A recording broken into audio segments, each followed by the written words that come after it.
Amin. Shalom semuanya. Kita akan membuka kitab kita dari 1 Korintus 15 ayat 1 sampai yang kelima. Saya akan bacakan untuk kita semua. Saudara-saudari semua bisa ikuti di dalam hati. Dan sekarang saudara-saudara, aku mau mengingatkan kamu kepada Injil yang aku beritakan kepadamu dan yang aku terima dan yang di dalamnya kamu teguh berdiri.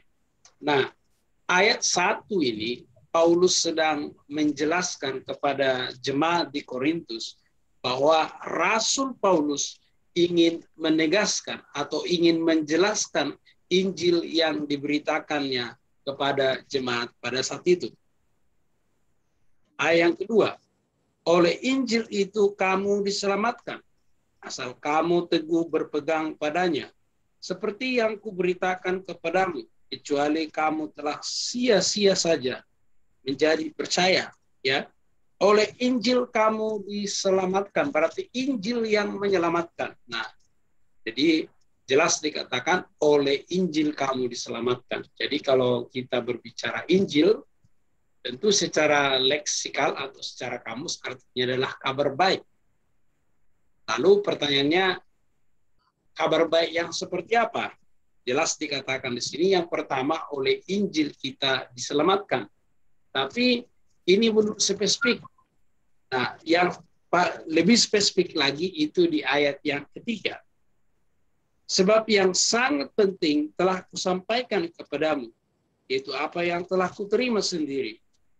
Ialah bahwa Kristus telah mati karena dosa-dosa kita sesuai dengan kitab suci, bahwa ia telah dikubur dan bahwa ia telah dibangkitkan pada hari yang ketiga sesuai dengan kitab suci. Jadi jelas bahwa Injil itu berbicara kematian dan kebangkitan Kristus. Jadi adalah sangat mustahil kalau seseorang berbicara tentang Injil tetapi tidak berbicara kematian dan kebangkitan Kristus. Secara leksikal kita memahami bahwa Injil itu adalah kabar baik. Kabar baik apa yang ada di situ? Yang pertama di sini kita bisa melihat bahwa Kristus telah mati karena dosa-dosa kita. Saudara dan saya yang harusnya mati, saudara dan saya yang harusnya menanggung murka Allah, saudara dan saya yang harusnya disalibkan. Tetapi karena Kristus mengasihi kita, tapi karena Yesus Kristus mengasihi saya dan saudara, ya, Dia rela menggantikan saya dan saudara sehingga saya dan saudara tidak perlu disalibkan lagi. Kita tidak perlu lagi mengalami kebinasaan sesuai dengan Yohanes 3 ayat 16. Sama-sama hafal 1, 2, 3. Karena begitu besar kasih Allah ke dunia ini sehingga ia mengurangkan anaknya yang tunggal supaya setiap orang yang percaya kepadanya tidak binasa melainkan beroleh hidup yang kekal. Jadi oleh karena kita percaya kepada Yesus Kristus lewat kematiannya, kita tidak perlu lagi namanya mengalami kematian yang kekal. Tapi kalau kematian fisik, ya tentu kita tetap mati secara fisik. Maksud saya kematian yang semaksudnya kematian yang kekal. Kemudian ada apa di dalam kabar baik ini? Coba kita lompat sedikit di ayat yang ke-17. Dan jikalau Kristus tidak bangkit, maka sia-sialah kepercayaan kamu dan kamu masih hidup di dalam dosa. Artinya, seandainya Kristus tidak pernah bangkit, maka iman saya dan saudara sia-sia. Maka saudara dan saya hidup di dalam dosa. Maka dosa kita tidak ada solusinya. Maka hidup kita hanyalah kesia-siaan belaka. Iman kita sia-sia. Karena apa? Karena pada akhirnya kita tetap harus mengalami namanya penghakiman yang kekal dan kematian yang kekal. Tapi kita bersyukur. Kita bersyukur karena Kristus bangkit. Kristus bangkit, maka semua yang difirmankannya ya dan amin. Maka kebangkitan Kristus itu menjadi puncak bukti bahwa apa yang difirmankan oleh Yesus Kristus, bahwa apa yang disampaikan oleh Yesus Kristus, ya dan amin.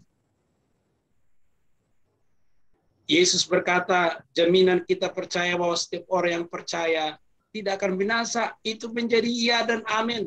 Yesus berkata, pada hari ketiga aku bangkit. Kalau seandainya Yesus tidak bangkit, maka dia membohong. Tapi kita melihat bahwa Yesus bangkit.